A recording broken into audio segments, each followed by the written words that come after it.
Hi viewers, welcome back to Sahara TV. My name is Adeola Fayehun and this is our inspiration segment. Today we like to bring you someone that we think has been doing a lot of things that are inspirational. Today we bring you 24-year-old Jubilee Gamaniel, who was born and raised in Nigeria, and she got her bachelor's degree in theater and performing arts from Ahmadu Bello University in Zaria, and then she moved here in the US to get her master's degree from New York Film Academy in Los Angeles. Jubilee has produced 10 short films as well as one music video, and she's presently working on her first feature movie, which will be titled Tamon. We'll talk about that later on. And she's also a model. This year she represented Nigeria in the 2013 Queen of the Universe pageant, and in that she actually won Miss Elegant.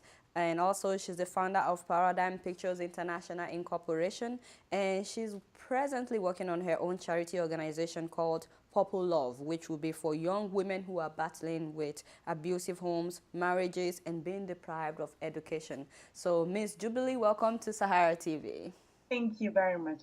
All right. So before we get into the interview, I just want viewers to be familiar a little bit with the movie that you're presently working on, titled Tamon. So we're going to play just a short clip of that movie. Stay tuned. Oh, okay, perfect. I don't know. My name is Jubilee Gamaniel, writer, producer of the movie Tamon. I was a victim of abuse. Taken from all the negative stuff that had happened in my life, I decided to do something positive, make a movie. I wanted to make a movie that did not just entertain but inspired change. Tamon is one of those movies that doesn't just tell the story from the point of view of the woman, but it's able to help you relate as an individual. You could be a boy, a girl, a man, a woman, whoever it is, you're able to relate to the story on an individual level. Tamon, the movie, tells the story of... Well, viewers, that's coming up in the movie Tamon. So let's start right from there. Jubilee, can you tell us how did you come about that movie Tamon? Why did you choose that title? What does it mean, and what language is that?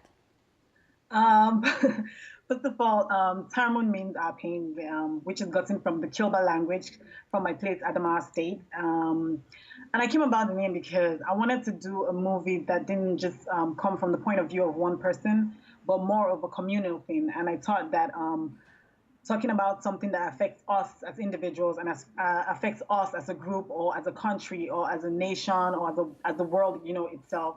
And then I thought, okay, our pain will be perfect for that. And I went and did all my research, called my dad, trying to make sure I was getting the language the right way, and the interpretation the right way. And I thought to myself, let's do Tarman.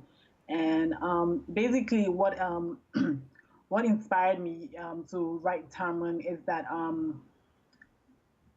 I was more exposed to seeing, the experiences of other young girls or hear stories of other young girls or women, basically that were going through abuse, going through domestic abuse, verbal abuse, whatever kind of abuse it was, and the ways that it affected them. And and I myself I went through one of those, and I thought to myself, why not make a movie, and inspire people to stand up for themselves, to create change within their own society. And someone came about, and I started to write. I see. I was just about to say you're actually from Anambra State of Nigeria, but you were born in Zaria, and you grew up in Zaria as well as Abuja. Is that right? Yes, but I'm from Adamawa State. Yo, sorry, not Anambra, but Adamawa State. So, Yeah. growing up in northern part of Nigeria, and I know you've mentioned a little bit. Can you just share some of the experiences that you had, some of the things that you saw in terms of women going through domestic violence? It was more so not growing up because I left Zaria when I was like 2 years old, so I basically did not see any of that.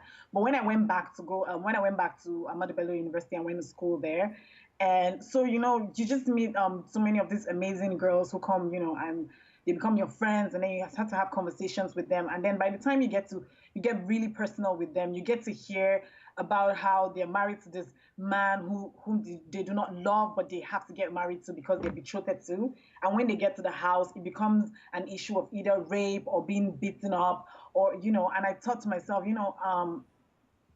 that doesn't sound right. Just as a human being, nothing, just as a human being, just listening to it, I just felt that didn't sound right. And then I wanted to know more, and then I started to talk to a few more other girls, young girls and whatever. And then you could tell that they all did not want to be in that situation, but they had no choice. And then they're caught up in that kind of situation. So it was more of when I was in school, I was more exposed to that, and I was able to talk to these women. And I don't know, for me, it just triggered something in me and made me want to do something. I see. And Yeah. like recently, there's been a lot of talk about underage marriage in Nigeria. I don't know if you've been following that news. So Yeah. briefly, let me just hear your view about that.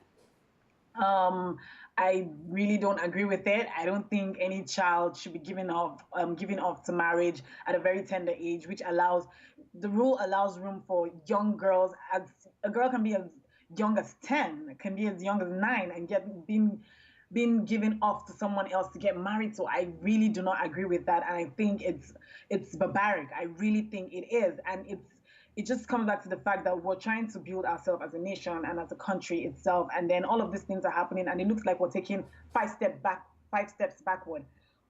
No human being in this world wants to give up their child at 12 to somebody to get married to, and then you just, it's for me, it's just insane and it doesn't make sense. But it is the world that we live in. We can only fight, Yeah. to get better.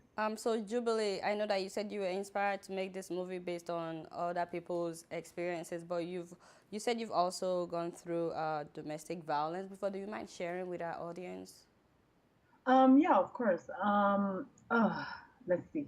Where do I start? So it was more of the relationship that I was in at that time. It was going good and everything was fine, until this just this few traits or characteristics of the whole, when when you do something and then someone's like, no, don't do it, and then there's this uncontrollable anger that's just there.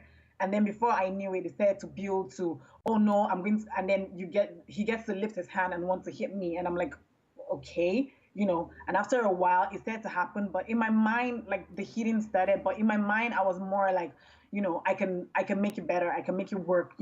I can save. It was more like I can save this person. It's not this way. The person didn't used to be this way. He just became this way because of something. And I started to feel like it was something that I was doing. And then it just started becoming what's it called, reoccurrent more often. And then I started to realize that I started losing myself. And I had my very good friend at that time, who I was always talking to and telling her, this was going on, but I was always convinced that I could make it work. But sometimes it can work, but sometimes it can't. Sometimes you just have to leave, which was my situation, and I really had to leave. I see. A lot of women are actually in that position, that would stay in an abusive relationship because they convince themselves that they can make it work, or. So, how did you get out of that relationship? Or was it easy getting out of it? Oh no, it wasn't, because every day I had this planned speech of what I was going to always want to say. I rehearsed it like 50 million times, to make everything. And then when I go, it's like, and then I can't say it anymore because something else comes up, or And as soon as I got the opportunity, I was like, you know what? I need to say this, or I need to voice out, what I feel and whatever. And then I'll just get there, and then I'll just freeze. But the good part about it is that then we had to move. So it just made my life better. And then for me also, and then he had to move as well. So I was like, oh God, I think this is just a blessing in disguise. He moved, I moved, the communication went down. I just told myself, I'm not going to call, text, whatever. To the point, I stopped calling. And then one day he comes to my house and starts to hit on the door, raging. I was so glad my parents were not at home, raging and screaming. And I'm like, oh my God, I can't believe this is happening. Like, I can't believe. That was when I knew that, yes, you know what, I really need to cut any ties with this person, friends, any kind of thing. I just needed to cut ties at that time. And then, I was able to cut ties, not talk or whatever. But I think the biggest thing was the move. As soon as the move happened, it just took me, to a better, yeah. Well, we're very glad that you got out of that relationship, and the inspiring thing is that now you're making it into a story. You're making it into a movie. You're talking with other women as well who have been through abuses like this, and so I just want to ask you what you're hoping to achieve by making this movie. What we're doing is that we're going to donate 20% proceeds from the sales of the movie. We're going to be donating it to charities across the world and in different places. So what we did was that people who donate money or people who bring in, money into the movie, even if they necessarily do not bring in money into the movie, as soon as we go, what's it called? As soon as we're able to screen the movies in theaters or online or wherever, people are able to write back to us, write back reasons why they feel like these particular charities should receive the money, so that way we're able to give the money to different charities that people feel need it the most. Because we can't give it to everyone, but at least we're trying to be able to give it to different people and see how it helps. But we're definitely going to be giving 20% proceeds to charity, which is the main reason why I wanted to do this in the first place, to support women in different areas of life. And so, apart from the money aspect, the viewers of the movie, what do you want them to get out of the movie? What kind of message do you want us to get out of this movie? I want I want people around the world to know that it doesn't matter what situation you're in right now. It doesn't matter what how hard it feels like. It's as it's as simple as it's almost as simple as ABC, running out of it. But you need to. The biggest problem is being self-conscious and the biggest thing is self-consciously telling yourself that you can do it and trying to move yourself from point A to point B. So I want women, men, boys and girls, people all around the world to be inspired to stand up for themselves no matter what, and let no one trump over them or whatever they stand for or whatever their beliefs are. I see. And this movie is going to cost about $200,000, I heard. Yes, for putting in 200,000 US dollars to make Wow. it. And you're going to film it in Nigeria. How are you raising the funds? Um, we're getting donations from different people, and we're also getting investors who want to put, their money into the movie, and family, friends, and all that. They're putting their money together to see that the movie comes to life. I think at first it was more like, let's just shoot a movie, let's get it out there. I just wanted, to inspire people and all.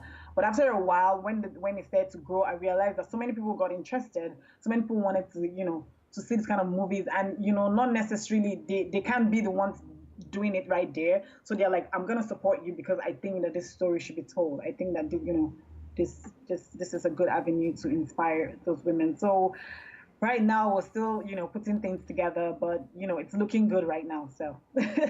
All right, wonderful. So you also have your own charity organization that you're working on. Can you tell us a little bit about Purple Love? Yeah, Purple Love is something that I started as something I thought about as soon as I started to write Tarmon, and I was like, you know what? Instead of just giving out to people, why don't I have my own, my own charity that helps support women in these kind of situations?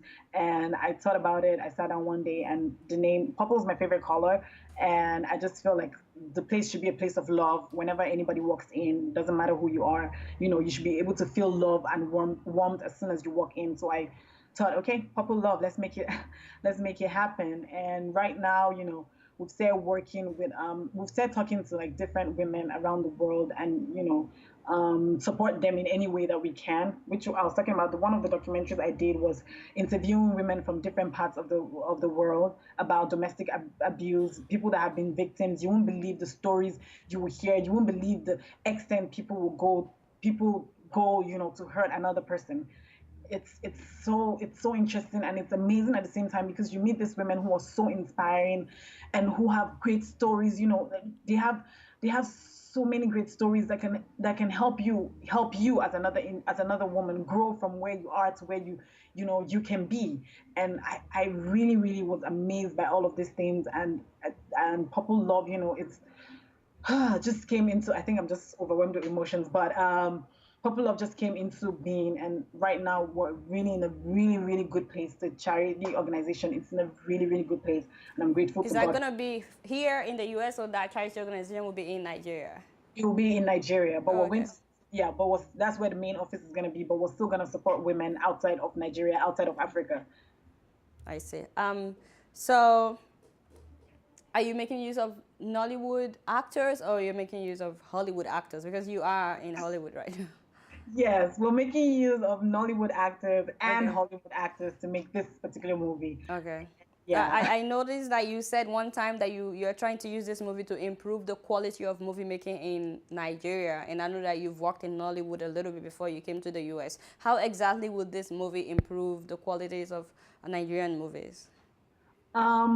Basically, which I'm still gonna say is that Nollywood has improved so much better from the last time that I was back in Nigeria, which is a while back. But it has really improved. But at the same time, I feel like we still need to give more time, to the story, which is what Tamon is going to be doing. We're going to give more time and attention to the story. We're going to make sure that we shoot the movie, like, instead of shooting it for just a week and rushing through it. No, I want us to like take our time so that the actors feel very comfortable, they don't feel rushed or whatever, when they're doing the movie, so that they're real, they can bring out real emotions, raw emotions, because we want those emotions to connect to the audience. All right. That are going to see the movie. Yeah. Wonderful. So let's talk a little bit about being a model. You're 5'9", is that? Yes, I am. You are tall. You are really tall, and you participated in the Queen of the Universe pageant. Tell us a little bit about your experience representing Nigeria.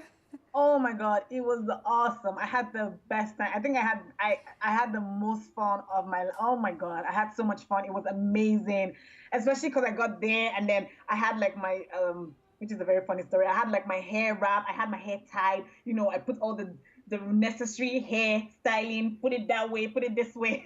As soon as I walked into the room, they're like, "Oh my God!" I'm like, "Yes," and I was feeling so proud to be from Nigeria and. It really was an amazing experience. I've never felt more proud to be from Nigeria. It's from the experiences that I had with other girls. I got to meet so many girls from different parts of the world. It was amazing. Wonderful. You're still modeling, right? Yes, I'm still modeling. Okay, so I should probably let all the guys out there know how to contact you. But the guy has to be at least 5'10" because you're 5'9", right? Yeah. Actually, she's not single. She's not single, but I was just pulling her legs. But Miss Jubilee, this movie you would start making it at the end of this year, and it will come out in 2014, right? Yeah, definitely. All right. So we're looking forward to the movie, and I just want you to look at your camera right now, and if you can just talk to somebody that may be in an abusive relationship, but they're still holding on to it, that maybe they can change him or change her, because sometimes women can also be abusive, They're thinking that maybe they can change him or change her, and they've been in it for years, and it's getting worse, but they keep convincing themselves. Or maybe the person is the provider. Maybe he's the one taking care of her and she doesn't want to let go because of that. So can you just look at the camera and, just talk to that person? Okay. I just want to talk to anyone out there who's going through any violence or abusive relationship. You can always stand up for yourself. You can always do what you want. Don't let anybody suppress your emotions. Don't let anybody trump over you. You're stronger than you think you are. You really are stronger than you think you are. Thank you. Definitely. I don't think that anybody should, stay in an abusive relationship. If you get out, that is when you find out your other options. So you don't have to stay in it. Don't think that it's the end of the world, really, if you leave that person that is abusing you when you're not even married to him or her. So that's even more dangerous. Anyway, so Jubilee, thank you so much for inspiring us today on Sahara TV. Thank you so much for having me. I really, really appreciate it. So we look forward to your movie when it comes out in 2014. So. Yeah. Oh, by the way, the movie, it has its own website. If anyone is interested in finding out more about the movie, the website is www.tamonthemovie.com. That's tamonthemovie.com. So find out more about that movie. So viewers, that has been Jubilee Gamaniel, and she has inspired us today on this inspiring segment. Stay tuned. We have more to come. Thank you.